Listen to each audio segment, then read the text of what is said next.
Hello, मेरा नाम Simon है और आज की इस वीडियो में मैं आपको क्लिकअप का यूज करने का तरीका बताने वाला हूँ। क्लिकअप एक all in one project management tool है जो किसी भी काम के लिए परफेक्ट है, चाहे आप अकेले काम कर रहे हो या फिर एक बड़ी टीम के साथ कर रहे हो। ये सब टास्क मैनेजमेंट, कोलैबोरेशन और आपके प्रोजेक्ट्स को ट्रैकिंग करने के बारे में है।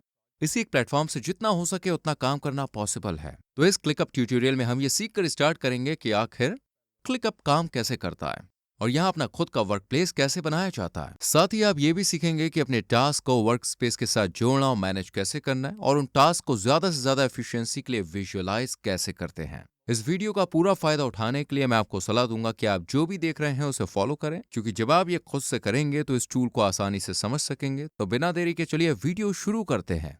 ओके, तो यहाँ वीडियो की शुरुआत अपना क्लिकअप अकाउंट सेट करने से होती है। तो इसके लिए आपको एक स्टेप नीचे जाना है और नीचे दिए गए वीडियो डिस्क्रिप्शन के पहले लिंक पर क्लिक करना है। यह लिंक आपको क्लिकअप साइन अप पेज पर ले जाएगा। जब एक बार आप इस पेज पर आ जाए तो इस बटन पर क्लिक करें, गेट स्टार्टेड। यह फ्री है और फिर अपना ईमेल एड्रेस लिख के और क्लिक कर दें। इसके बाद अपना नाम टाइप करें और पासवर्ड चूज करें और फिर प्ले विद क्लिकअप पर क्लिक कर दें। अब हम अपने ईमेल इनबॉक्स में जाकर अपना वेरिफिकेशन कोड लेंगे, उसे कॉपी करेंगे और फिर यहाँ पेस्ट कर देंगे।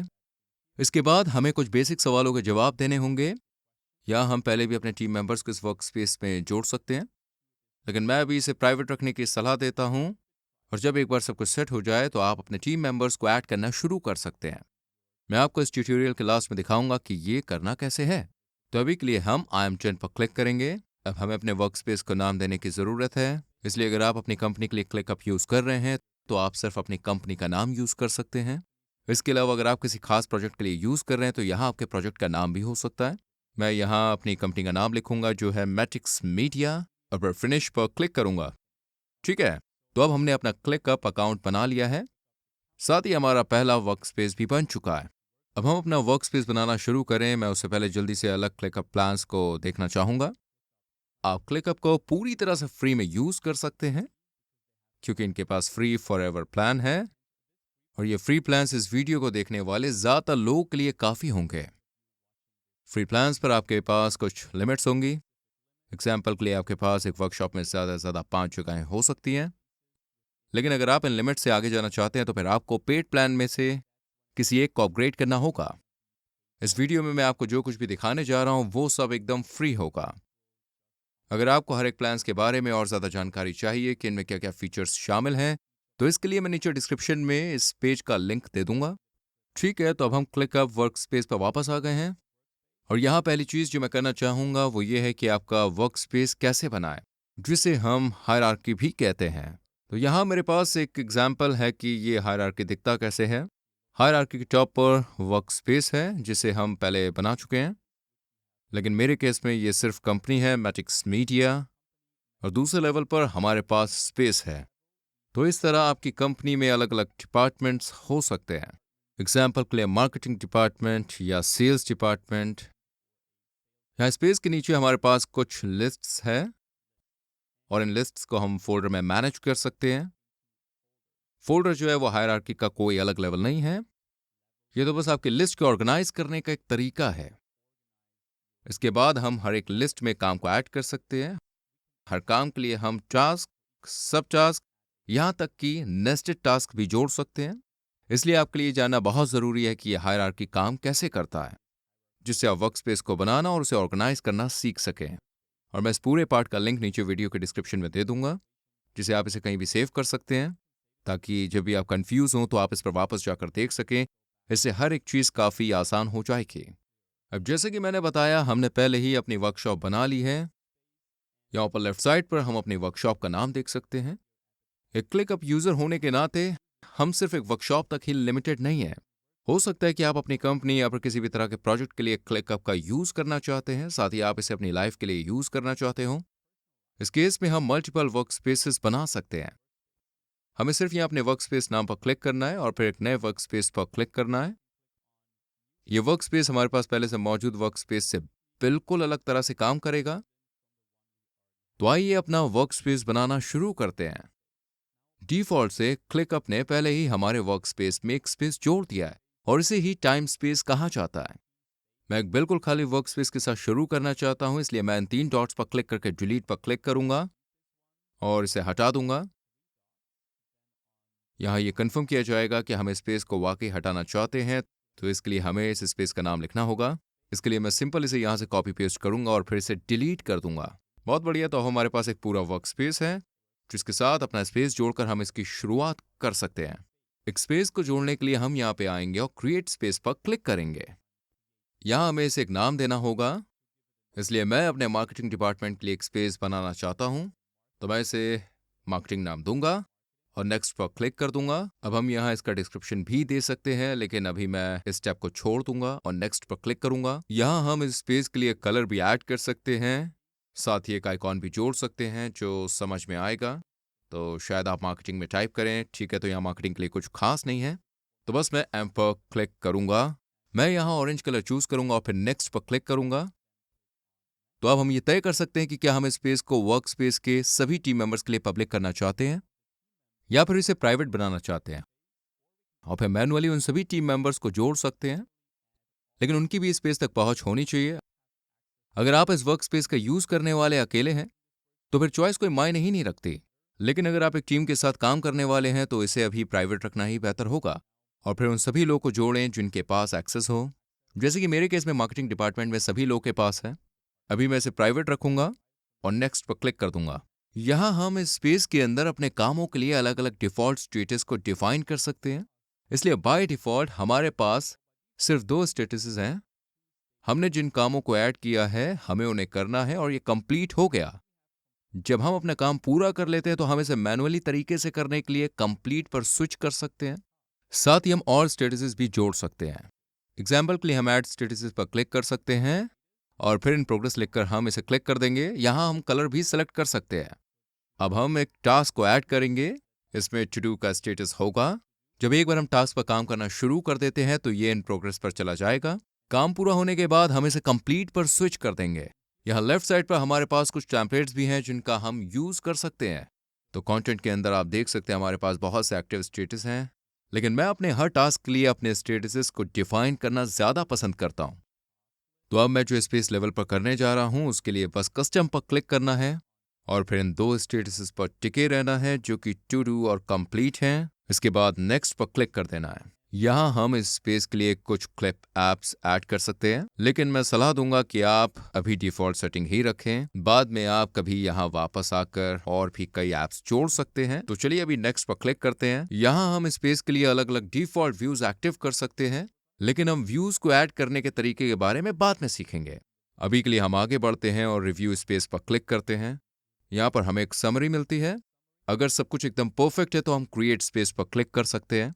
यहाँ हम लेफ्ट साइड पर अपना पहला स्पेस देख सकते हैं जिसे मार्केटिंग कहा जाता है। जब हम क्लिक अप हायरार्की पर नजर डालते हैं तो हम देख सकते हैं कि जैसे मेरे केस में हमारे पास मैट्रिक्स मीडिया नाम का वर्क स्पेस है, साथ ही हमारे पास मार्केटिंग नाम का पहला स्पेस भी है। हम यहाँ भी देख सकते हैं कि हमारे पास पहले से ही स्पेस के अंदर एक लिस्ट है, क्योंकि जब भी आप एक नया स्पेस बनाते हैं तो एक लिस्ट पहले से ही ऐड हो जाती है, जो हायरार्की में तीसरा लेवल है। अब हम इस लिस्ट के नाम बदल सकते हैं या फिर इसे बाद में हटा सकते हैं, लेकिन अभी मैं कुछ स्पेसेस बनाना चाहता हूं, इसलिए मैं एक बार फिर क्रिएट स्पेस पर क्लिक करूंगा। इसके बाद हम सेम प्रोसेस से गुजरेंगे। इसके लिए अब मैंने कंपनी के अलग अलग डिपार्टमेंट्स के लिए कुछ और स्पेस ऐड कर दिए हैं। तो अब हमारे पास marketing, sales, product development, customer support और इवेंट है। जाहिर सी बात है कि ये आपके वर्क स्पेस के लिए अलग होंगे। मैंने यहाँ सिर्फ एक एग्जाम्पल के तौर पर यूज कर रहा हूँ, लेकिन ध्यान रखिए कि फ्री प्लान में आपके पास मैक्सिमम 5 स्पेस होंगे जिन्हें आप ऐड कर सकते हैं। पर अगर आपको इनसे भी ज्यादा की जरूरत है तो आपको पेड प्लान्स के साथ काम करना होगा। मैं सलाह दूंगा कि आप अपना स्पेस काफी नॉर्मल रखें। अगर आप फ्री प्लान के साथ काम करना चाहते हैं तो आपके वर्क स्पेस के लिए 5 स्पेस काफी है। तो आप जान गए हैं कि अपने वर्क स्पेस में स्पेस को कैसे जोड़ना है। इस पॉइंट से आगे हम अपने 5 स्पेसेस में से एक में काम करेंगे जो कि मार्केटिंग स्पेस है। इसलिए चीजों को क्लियर करने के लिए मैं दूसरी सभी स्पेस को कोलैब कर दूंगा ताकि हम देख सकें कि आखिर हम काम कहां कर रहे हैं, और ये यही मार्केटिंग एरिया में होने वाला है। चलिए अब एक नजर लिस्ट्स पर डालते हैं जो हायरार्की में तीसरा लेवल है। अब जैसे कि मैंने बताया कि हमारे पास पहले से ही मार्केटिंग स्पेस में एक लिस्ट मौजूद है। तो लिस्ट वो जगह है जहां आप अपने किसी भी खास प्रोजेक्ट के लिए टास्क को मैनेज और ट्रैक कर सकते हैं। एग्जाम्पल के लिए मार्केटिंग डिपार्टमेंट के लिए हम जो भी कैंपेन चला रहे हैं उसके लिए लिस्ट को ऐड कर सकते हैं। इसलिए पहली चीज जो मैं यहाँ करूंगा वो बस लिस्ट पर क्लिक करना है और फिर नाम को उस खास कैंपेन के साथ बदल देंगे। इसका सबसे आसान तरीका यह है कि यहीं सबसे ऊपर प्रेजेंट नाम पर क्लिक करें और फिर कैंपेन का नाम लिखें। मुझे चीजों का नंबर भी काफी पसंद है, इसलिए मैं सिर्फ एक जोड़ूंगा और लिखूंगा ब्लैक फ्राइडे कैंपेन। अब हम इस ब्लैक फ्राइडे कैंपेन से जुड़े टास्क को इस लिस्ट में ऐड करना शुरू कर सकते हैं। अब हम वीडियो के बाद में लिस्ट्स में अपने टास्क को ऐड और मैनेज करने के तरीके के बारे में बात करेंगे। तो अभी के लिए हम इस मार्केटिंग स्पेस में कुछ और लिस्ट जोड़ सकते हैं। इसलिए एक नई लिस्ट ऐड करने के लिए मैं उस स्पेस पर जाऊंगा जहां मैं इसे ऐड करना चाहता हूं, फिर प्लस आइकॉन पर क्लिक करेंगे और फिर लिस्ट पर क्लिक कर देंगे। अब यहां हम अपनी लिस्ट को नाम दे सकते हैं। तो मान लीजिए कि हमारे पास एक न्यू ईयर कैंपेन है और फिर क्रिएट लिस्ट पर क्लिक करते हैं। इसके बाद एक तीसरा प्लस आइकॉन लिस्ट भी ऐड करें। तो फिर मान लीजिए हमारे पास एक ईस्टर कैंपेन है, लिस्ट बनाएं। तो अब हमारे पास हर कैंपेन के लिए एक लिस्ट है जिस पर हम फिलहाल काम कर रहे हैं। लेकिन मान लीजिए कि इस मार्केटिंग डिपार्टमेंट में किसी दूसरे प्लान्स के लिए भी लिस्ट का यूज करना चाहते हैं। जैसे मान लीजिए हम अपने ब्लॉग पोस्ट के लिए एक टास्क लिस्ट यूज करना चाहते हैं जिसे हम मैनेज कर रहे हैं। तो आइए फिर से प्लस आइकॉन लिस्ट पर क्लिक करके इसे भी जोड़ लेते हैं। अब हम इसे नाम देंगे ब्लॉग पोस्ट और फिर क्रिएट लिस्ट पर क्लिक कर देंगे। तो अब हमारे पास कैंपेन के लिए लिस्ट है, साथ ही हमारे पास ब्लॉग पोस्ट के लिए भी लिस्ट मौजूद है। अब जब हम इस वर्क स्पेस को बनाना जारी रखेंगे तो फ्यूचर में पॉसिबल है कि हमारे पास बहुत सी लिस्ट्स होंगी। आप देख सकते हैं कि अगर हम सिर्फ स्पेस लेवल पर लिस्ट जोड़ते रहे तो ये बहुत तेजी से ऑर्गेनाइज हो जाएगी।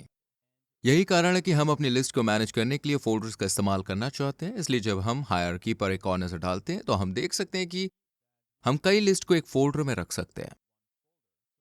इसके लिए मैं अपनी मार्केट एरिया को ऑर्गेनाइज करने के लिए क्या करूंगा कि मैं कैंपेन का एक फोल्डर बनाऊंगा और फिर सभी टास्क लिस्ट को उस फोल्डर में रख दूंगा। तो आइए देखते हैं कैसे काम करता है। एक फोल्डर को जोड़ने के लिए हमें उस स्पेस पर जाना होगा जिससे हम इस फोल्डर को ऐड करना चाहते हैं। इसके बाद प्लस आइकॉन पर क्लिक करेंगे और यहां से फोल्डर पर क्लिक कर दें। फिर हमें अपने फोल्डर का नाम रखना होगा, मेरे केस में ये कैंपेन होगा, और फिर क्रिएट फोल्डर पर क्लिक कर देंगे। अब हम उस फोल्डर को यहीं मार्केटिंग स्पेस में देख सकते हैं और हम फोल्डर के नाम के आगे वाले आइकॉन को भी देख सकते हैं कि ये फोल्डर की तरह दिख रहा है, क्योंकि यहाँ ये आइकॉन है और इसके अंदर बाय डिफॉल्ट पहले से ही लिस्ट मौजूद है। लेकिन अभी हमें इसकी कोई खास जरूरत नहीं है, इसलिए इसे डिलीट करने के लिए हम सिर्फ 3 डॉट्स पर क्लिक कर सकते हैं और फिर डिलीट कन्फर्म पर क्लिक कर देंगे। अब हम अपनी सभी कैंपेन लिस्ट को इस तरह ड्रैग एंड ड्रॉप करके अपने कैंपेन फोल्डर में जोड़ सकते हैं। तो अब जब भी हम इनमें से किसी एक कैंपेन पर काम नहीं कर रहे होंगे तो हम ड्रॉप डाउन एरो पर क्लिक करके इस फोल्डर को बंद कर सकते हैं। इससे आपके वर्कस्पेस का एक अच्छा ओवरव्यू रखना बहुत ही आसान हो जाएगा। चीजों को सही से ऑर्गेनाइज करने के लिए मैं आपको सभी लिस्ट के लिए फोल्डर का यूज करने की सलाह देता हूं। इसलिए मैं हमारी ब्लॉग पोस्ट लिस्ट के लिए एक फोल्डर भी बनाना चाहूंगा। तो इसके लिए मैं फिर से प्लस आइकॉन पर क्लिक करूंगा और फिर फोल्डर पर क्लिक करूंगा। इसके बाद मैं हमारी वेबसाइट से जुड़ी हर चीज के लिए जो भी हम करना चाहते हैं एक फोल्डर बनाऊंगा। तो मैं इसका नाम रखूंगा वेबसाइट और फिर क्रिएट फोल्डर पर क्लिक कर दूंगा। अब मैं ब्लॉग पोस्ट लिस्ट को वेबसाइट फोल्डर के अंदर डाल सकता हूं। चाहे तो हम इस लिस्ट को हटा सकते हैं और मुझे इसकी कोई जरूरत भी नहीं है। अब हमारे वर्क स्पेस में थोड़ा बहुत कंटेंट प्रोवाइड कराने के लिए मैंने मार्केटिंग स्पेस में कुछ और फोल्डर ऐड कर दिए हैं। तो अब आप जानते हैं कि अपने स्पेस में लिस्ट को कैसे जोड़ते हैं और उन्हें फोल्डर में कैसे ऑर्गेनाइज करते हैं। लेकिन अभी 2 और चीजें हैं जिन्हें आप अपने स्पेस में ऐड कर सकते हैं। आप डॉक्स जोड़ सकते हैं और व्हाइट बोर्ड ऐड कर सकते हैं। तो चलिए एक नजर इन पर भी डाल लेते हैं। सबसे पहले हम अपने किसी फोल्डर में एक डॉक्यूमेंट ऐड करेंगे। अब आइए इसे प्रोसेस फोल्डर में जोड़ लेते हैं। तो हम यहाँ इस पर होवर करेंगे और फिर प्लस आइकॉन पर क्लिक कर देंगे ताकि हम इसे फोल्डर में जोड़ सकें। अब चलिए डॉक्स चूज करते हैं और ये हमारे फोल्डर में खाली डॉक्यूमेंट जोड़ देगा। तो मान लीजिए कि हम अपने एसओपी के बारे में एक डॉक्यूमेंट बनाना चाहते हैं। तो मैं इसे एक एसओपीज नाम दूंगा और फिर हम एक खाली पेज से इसकी शुरुआत करेंगे। इसके बाद हम इस डॉक्यूमेंट में कुछ भी लिखना शुरू कर सकते हैं। हम टेबल जैसी चीजें भी ऐड कर सकते हैं। हम बटन, टॉगल लिस्ट जैसी चीज़ें जोड़ सकते हैं, हम चेक लिस्ट, कॉलम्स जोड़ सकते हैं। तो आप इस डॉक्यूमेंट के जरिए सभी तरह के टास्क कर सकते हैं। ये सब आप अपने आप कर सकते हैं, इसलिए मैं इन डॉक्यूमेंट्स का यूज करने के तरीके के बारे में ज्यादा डिटेल में नहीं बताऊंगा, लेकिन आप अपने डॉक्यूमेंट्स में से कई पेज भी ऐड कर सकते हैं। तो हम यहाँ ऊपर लेफ्ट साइड पर ऐड पेज पर क्लिक कर सकते हैं और हम यहाँ डॉक्यूमेंट्स की एक पूरी लाइब्रेरी बना सकते हैं। तो मान लीजिए कि ये हमारा कैंपेन स्ट्रक्चर होगा, जहां हम बताएंगे कि अपने कैंपेन को स्ट्रक्ट कैसे करते हैं। और फिर जब हम इस एसओपी डॉक्यूमेंट पर क्लिक करेंगे, जिसे हमने अपने प्रोसेस फोल्डर में ऐड किया है, हमारे सभी डॉक्यूमेंट्स यहीं लिस्टेड हो जाएंगे। इसके बाद हम व्हाइट बोर्ड भी जोड़ सकते हैं। तो चलिए प्लस आइकॉन पर क्लिक करके और फिर इस प्रोसेस फोल्डर में एक व्हाइट बोर्ड भी ऐड कर लेते हैं। यहाँ कई चीज़ों के लिए अलग अलग टेम्पलेट भी हैं जो कि आप अपने व्हाइट बोर्ड के लिए यूज़ कर सकते हैं। तो आप फ्लो चार्ट या ब्रेन राइटिंग मैप या एक मैट्रिक्स भी बनाना चाहते हैं, तो आप पहले से ही एक स्ट्रक्चर पाने के लिए इन टेम्पलेट्स का यूज़ कर सकते हैं। आप इस बटन पर क्लिक करके बिल्कुल शुरुआत से शुरू कर सकते हैं। यहाँ आपको फुली आज़ादी है, जो आप चाहें वो कर सकते हैं। तो लेफ्ट साइड आप शेप्स ऐड कर सकते हैं, चाहे तो आप एक सर्कल ले सकते हो या फिर आप व्हाइट बोर्ड पर चीजें बना सकते हो। साथ ही आप यहाँ कुछ टेक्स्ट जोड़ सकते हो और कुछ भी लिख सकते हो। इसके अलावा आप documents, website, Google docs, Google sheets भी जोड़ सकते हैं। आप इस व्हाइट बोर्ड के साथ जो भी करना चाहते हैं, आप उसके लिए बिल्कुल फ्री हैं। तो आप उन 3 चीजों को जान गए हैं जिन्हें आप अपने स्पेस में ऐड कर सकते हैं। हमारे पास एक लिस्ट है, साथ ही एक डॉक्यूमेंट भी है, यहाँ हमारे पास एक व्हाइट बोर्ड भी है और फिर हमारे पास ये फोल्डर्स हैं जिनका यूज हम इन सभी डॉक्यूमेंट्स को ऑर्गेनाइज करने के लिए कर सकते हैं। अब हम अपने हायरार्की के आखिरी लेवल को देख लेते हैं, जो हमारी लिस्ट के अंदर टास्क को जोड़ता और मैनेज करता है। तो अपने पहले टास्क को ऐड करने के लिए आइए अपने कैंपेन फोल्डर में चलते हैं और फिर यहां से ब्लैक फ्राइडे कैंपेन पर जाएंगे। इस लिस्ट में 2 तरीके से हम टास्क को जोड़ सकते हैं। सबसे पहले लिस्ट पर क्लिक करना है और फिर हम अपने टास्क को नाम दे सकते हैं। तो मान लीजिए कि पहला टास्क कैंपेन की टाइमलाइन को डिफाइन करना है। ये करने के बाद हम एंटर पर क्लिक करेंगे और ये टास्क हमारी लिस्ट में सेव हो जाएंगे। यहां हम असाइनी के नीचे इस आइकॉन पर क्लिक करके अपनी टीम के किसी भी मेंबर को ये नया टास्क दे सकते हैं। और फिलहाल टीम सिर्फ मैं ही हूं, इसलिए टास्क मैं खुद को ही सौंप देता हूं और हम एक ड्यू डेट भी जोड़ सकते हैं। तो टास्क कब कंप्लीट करना होगा, मान लीजिए शायद हमें ये फ्राइडे तक करना है, तो हम यहाँ इसे पॉइंट कर सकते हैं। मान लीजिए कि ये एक नॉर्मल प्रायोरिटी है। नया टास्क जोड़ने का दूसरा तरीका टॉप पर राइट साइड में स्टार्स बटन ऐड का यूज करना है। यहाँ पर हम इस टास्क को नाम भी दे सकते हैं। तो मान लीजिए कि ये डिफाइन कैंपेन कॉन्सेप्ट है और फिर हम ये टास्क अपनी टीम के किसी भी मेंबर को सौंप सकते हैं। इस केस में यहाँ सिर्फ मैं हूं, फिर हम एक ड्यू डेट भी जोड़ सकते हैं। शायद ये अगले हफ्ते फ्राइडे को होगी, या हमारी प्रायोरिटी भी हो सकती है। तो शायद यहाँ प्रायोरिटी भी नॉर्मल है। अगर आप चाहें तो टैग भी ऐड कर सकते हैं। एक बार सब कुछ हो जाने के बाद हम क्रिएट टास्क पर क्लिक कर सकते हैं। ये नया टास्क यहाँ हमारी लिस्ट में दिखाई देगा। अब मैंने कुछ टास्क भी जोड़ दिए हैं, इसलिए हमारी लिस्ट में कुछ और चीजें हैं। एक बार जब आप अपना टास्क पूरा कर लें, तो आपको इस ग्रे सर्कल आइकॉन पर क्लिक करना है। जब आप ऐसा करते हैं तो ये टास्क बंद हो जाएगा और फिर ये आपके लिस्ट से भी गायब हो जाएगा। अगर आप उन सभी टास्क को देखना चाहते हैं जिन्हें आपने पहले ही बंद कर दिया था, तो आपको क्या करना है, यहाँ फिल्टर पर आना है और शो क्लोज को एक्टिवेट कर देना है।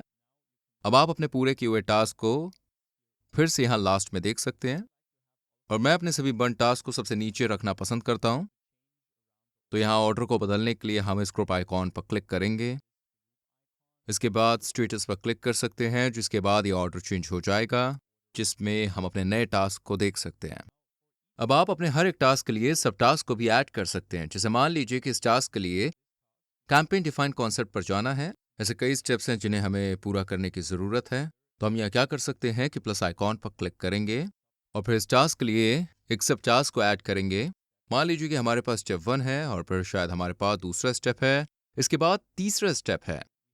इसलिए इसमें इन टास्क को पूरा करने के लिए हमें सभी स्टेप्स को पूरा करना होगा। और अगर आप हर एक सब टास्क को नहीं देखना चाहते हैं, तो हम यहाँ ड्रॉप डाउन एरो पर क्लिक कर सकते हैं ताकि कोलैप्स डाउन हो जाए और सिर्फ हम मेन टास्क को देख सकें। अब आइए हमारे टास्क के अलग अलग स्टेटसेस या हमारे टास्क के अलग अलग स्टेप्स के बारे में बात कर लेते हैं। फिलहाल हमारे पास सिर्फ 2 स्टेटसेस हैं जिसमें हमारे सभी नए टास्क होंगे। जब एक बार हम टास्क बंद कर देंगे तो स्टेटस कंप्लीट टास्क में बदल जाएगा। अब हम यहाँ 3 डॉट्स पर क्लिक करके अपने टास्क के लिए स्टेटसेस को जोड़ सकते हैं और फिर मैनेज स्टेटसेस पर क्लिक कर देंगे।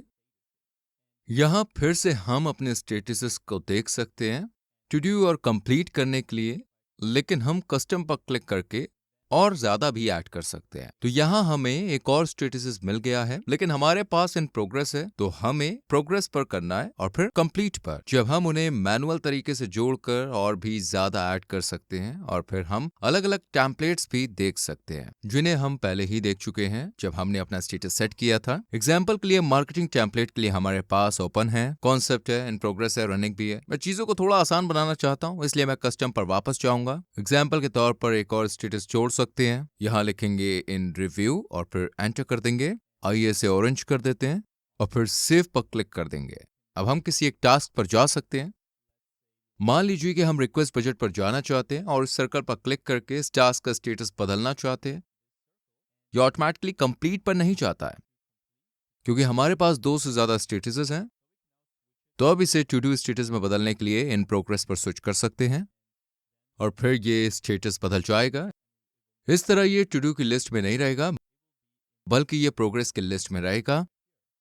अब जब हम इस टास्क के साथ आगे बढ़ते हैं तो हम फिर से इस सर्कल पर क्लिक कर सकते हैं और फिर इसे इन रिव्यू में बदल सकते हैं।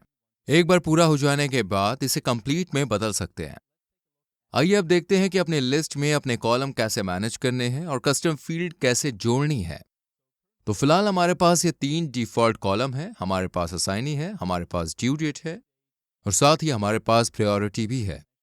हम यही प्लस आइकॉन पर क्लिक करके इन कॉलम्स को मैनेज कर सकते हैं और फिर इन कॉलम्स को छुपाने और दिखाने के लिए हम यहाँ शो एंड हाइड पर जाएंगे। यहाँ पर हम उन फील्ड्स को देख सकते हैं जो फिलहाल में दिखाए गए हैं। हमारे पास एक असाइनमेंट, ड्यू डेट और प्रायोरिटी है, इसलिए हम यहाँ उन पर क्लिक करके उन्हें डीसेलेक्ट कर सकते हैं या और ज्यादा कॉलम भी जोड़ सकते हैं ताकि हमारी लिस्ट के अंदर और ज्यादा फील्ड दिखाई दे सके। तो जो कुछ हम जोड़ना चाहते हैं वो लिंक्ड डॉक्स जैसा कुछ हो सकता है। हम यहाँ पर क्लिक कर सकते हैं और फिर ये शो फील्ड में दिखाई देगा। जब हम इनमें से क्लिक करते हैं तो हम उसे यहीं देख सकते हैं। और फिलहाल हमारे पास इनमें से किसी भी टास्क से जुड़ा कोई डॉक्यूमेंट नहीं है, लेकिन अगर कोई डॉक्यूमेंट है तो हम उन्हें यहीं देख सकते हैं।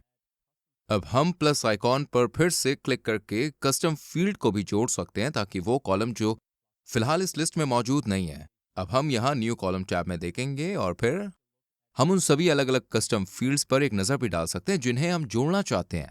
जैसे हम ड्रॉप डाउन मेन्यू ऐड कर सकते हैं, हम कुछ टेक्स्ट जोड़ सकते हैं, हम एक तारीख, progress bar, check box, email, files सभी ऐड कर सकते हैं। ऐसी चीजें जो हमारी लिस्ट के लिए मायने रखती हैं। एग्जाम्पल के तौर पर हम एक प्रोग्रेस बार जोड़ सकते हैं और फिर इसे प्रोग्रेस नाम देंगे और फिर सभी डिफॉल्ट सेटिंग में रखेंगे। इसके बाद ऐड कॉलम पर क्लिक कर देंगे।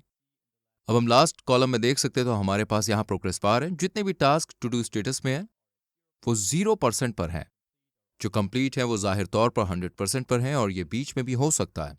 एग्जाम्पल के लिए यहाँ पर इस टास्क के लिए हमारे पास कुछ सब टास्क हैं, इसलिए जब हम इनमें से कोई सब टास्क पूरे कर लेते हैं तो प्रोग्रेस बार में यह बढ़कर 33% से 66% हो जाना चाहिए।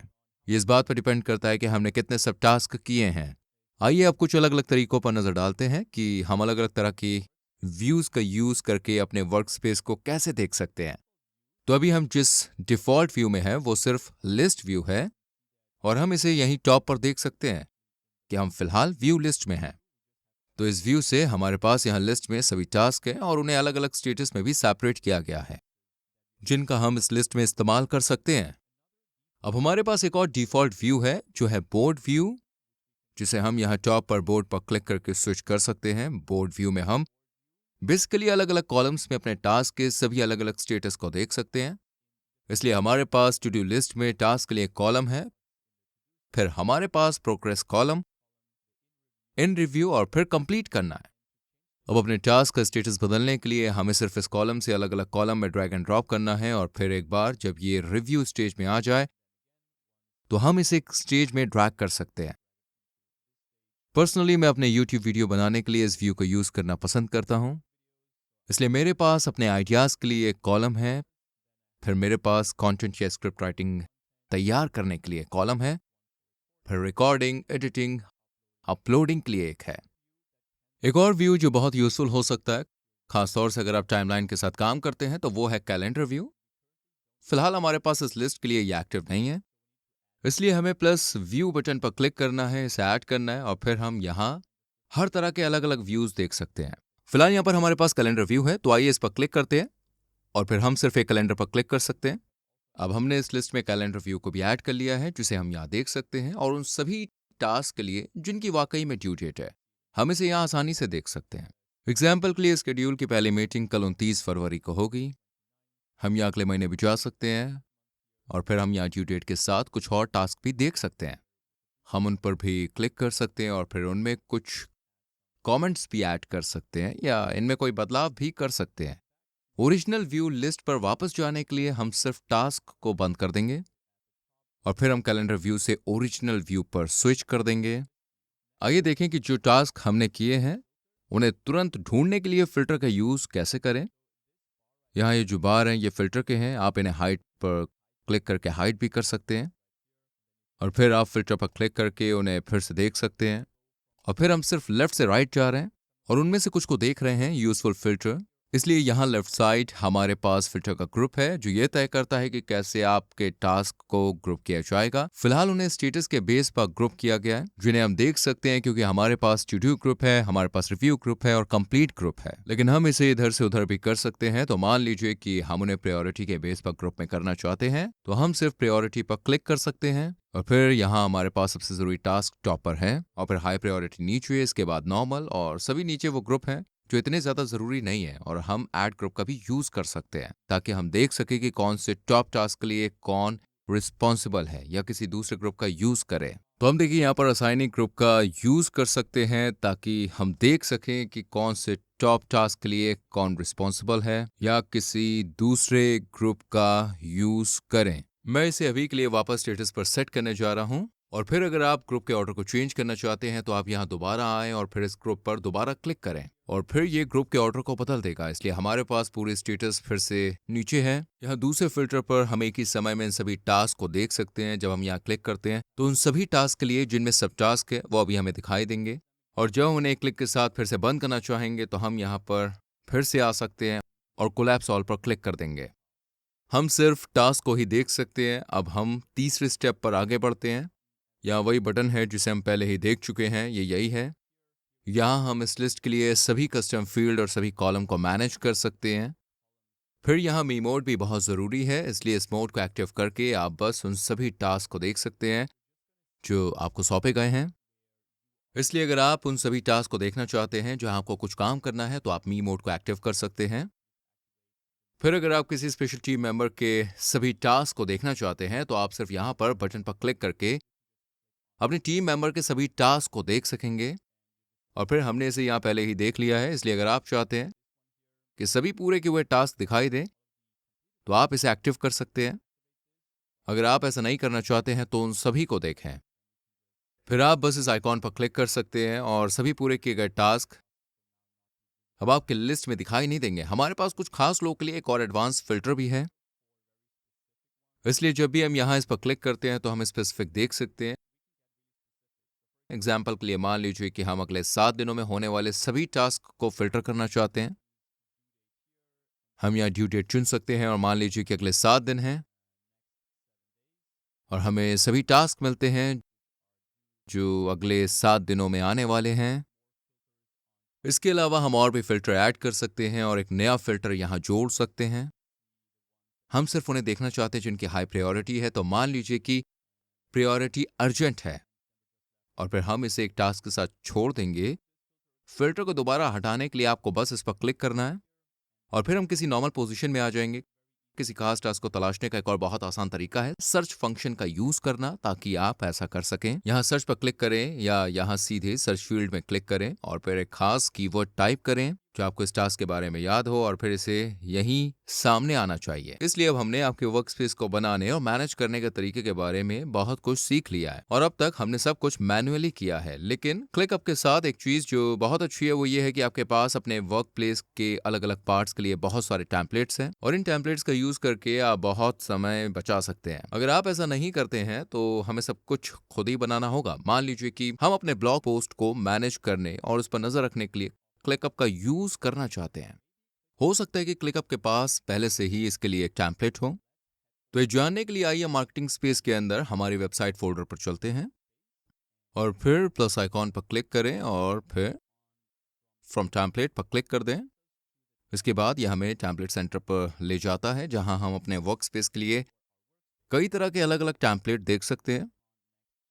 अब क्योंकि हमने फोल्डर के आगे प्लस आइकॉन पर क्लिक किया है, यहाँ लिस्ट आइकॉन पहले से अप्लाइड है, इसलिए यहाँ पे हम सिर्फ लिस्ट जोड़ने के लिए टेम्पलेट देख सकते हैं, लेकिन असल में entire spaces, folder, task, documents और यहाँ तक कि व्हाइट बोर्ड के लिए कंप्लीट टेम्पलेट भी इंपोर्ट कर सकते हैं।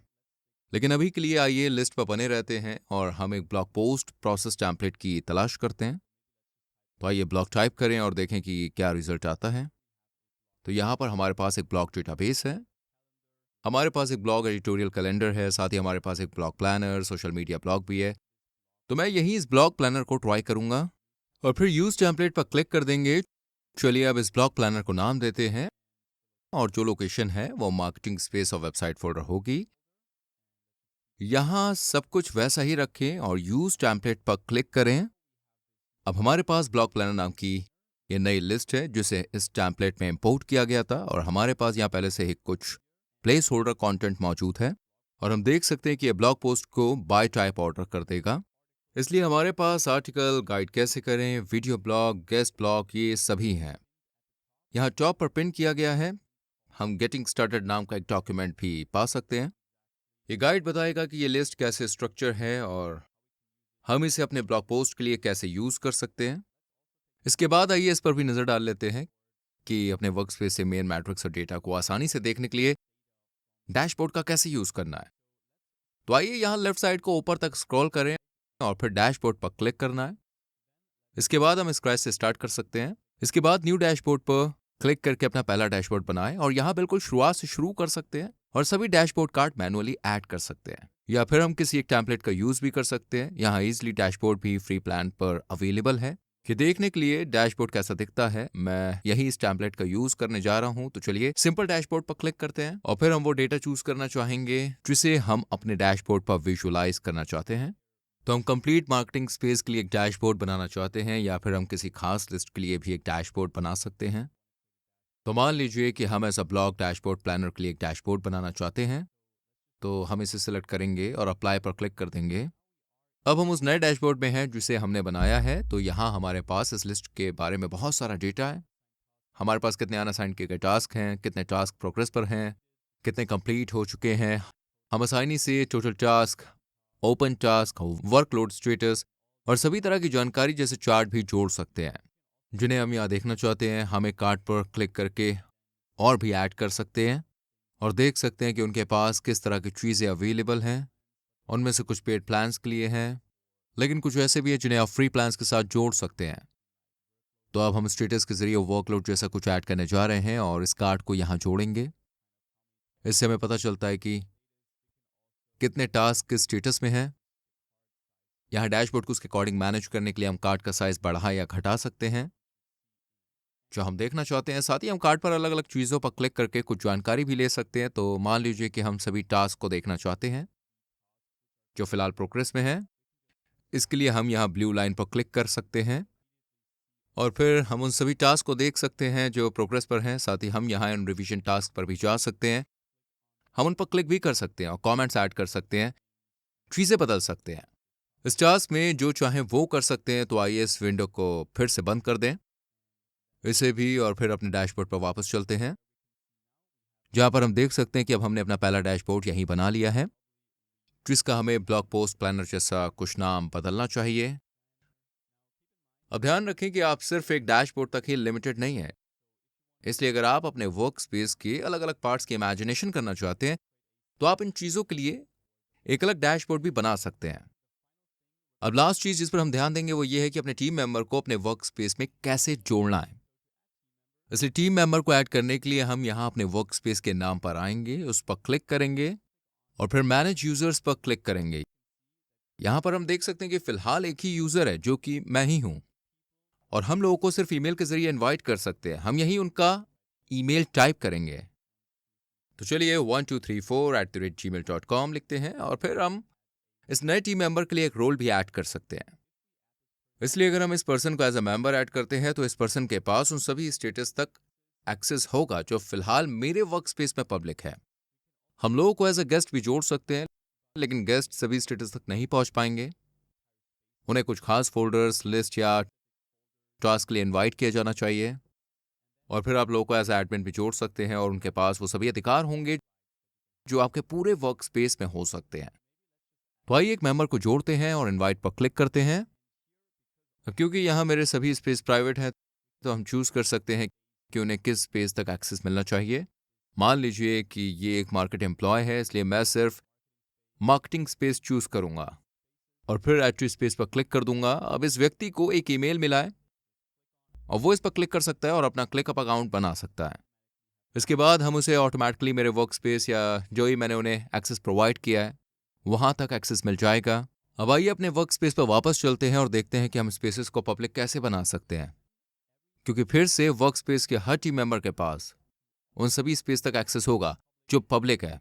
तो अगर आपके पास डॉक्यूमेंट्स की एक लाइब्रेरी है जो आपकी टीम के सभी मेंबर्स पर लागू होती है तो आप उस स्पेस को पब्लिक करना चाहेंगे। एग्जाम्पल के लिए मान लीजिए कि हमारा स्पेस इवेंट पब्लिक होना चाहिए। इसके लिए हम स्पेस पर जा सकते हैं और फिर 3 डॉट्स पर क्लिक करेंगे। इसके बाद शेयरिंग और परमिशन पर जाएंगे और यहाँ हम मेक पब्लिक पर क्लिक कर सकते हैं और फिर विंडो बंद कर देंगे। जब हम पेज को दोबारा लोड करते हैं तो हम ये देखने में कैपेबल होने चाहिए कि जिस स्पेस को हमने अभी पब्लिक किया है उसके बराबर में लॉक आइकॉन गायब हो गया है। अब आइए इस पर भी नजर डालें कि वर्क स्पेस के खास पार्ट्स में गेस्ट को कैसे जोड़ा जाता है।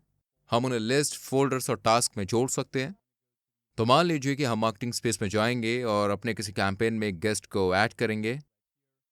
चलिए यही करते हैं। हम सिर्फ 3 डॉट्स पर जाएंगे और फिर शेयरिंग और परमिशन पर जाएंगे। फिर गेस्ट का ईमेल टाइप करेंगे। इसलिए मैं बस रैंडम ईमेल टाइप चूज करूंगा और फिर इसे यहाँ चूज करूंगा। इसके बाद मैं इसे मेंबर से गेस्ट में बदलूंगा।